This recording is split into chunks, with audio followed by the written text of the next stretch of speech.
So, first thing we want to ask you a little bit is about your hometown of Bethel, which is relatively near Waterbury for our purposes. Just tell us about growing up in Connecticut and what kind of a life before the war, what life was like for you. You had a big family and played a lot of sports. Just give us a little bit of an idea of what your life was like as, you know, a teenager and growing up in Connecticut.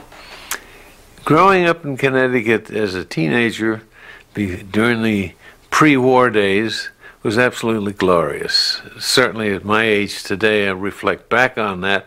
Those were the happy days. I'm one of 9 children. There were 6 boys and 3 girls. I was number 3, and I think I was the one that pretty much went off and did things on his own. I was Peck's bad boy, as it were. And I used to, in school, be told, why can't you be like your brother Johnny? So I had that sort of thing, but it was kind of fun.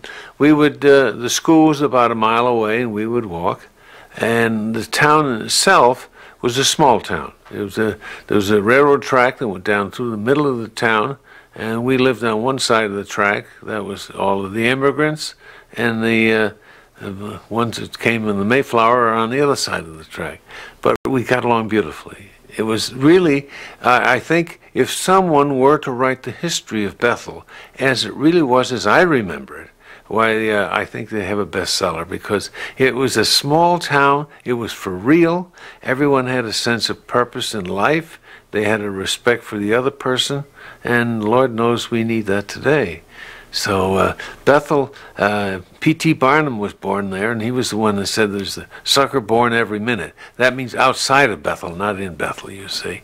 But and you did go to Waterbury. Tell us if you remember anything at all about Waterbury whatsoever, what kind of place it was, a lot of factories going, and just what kind of place was Waterbury a place you ever went to? Well, from Bethel, one of the nice things about being in Bethel, it gave me a chance to leave the small town when I started off to college. I went to Providence College in Rhode Island, and I would hitch a ride from Bethel to Providence, and I'd go through Waterbury. And the first time I went to Waterbury, as you approach the city from the west, you're up on the high mountain, and you're looking down on it.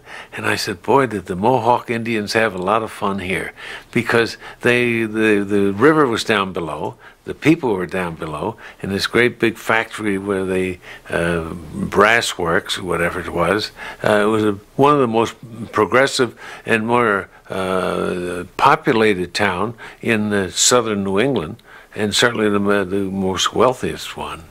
So Waterbury, I had a lot of friends who lived in Waterbury, and I haven't been back there in years. I know that the brass company's gone, along with many other things.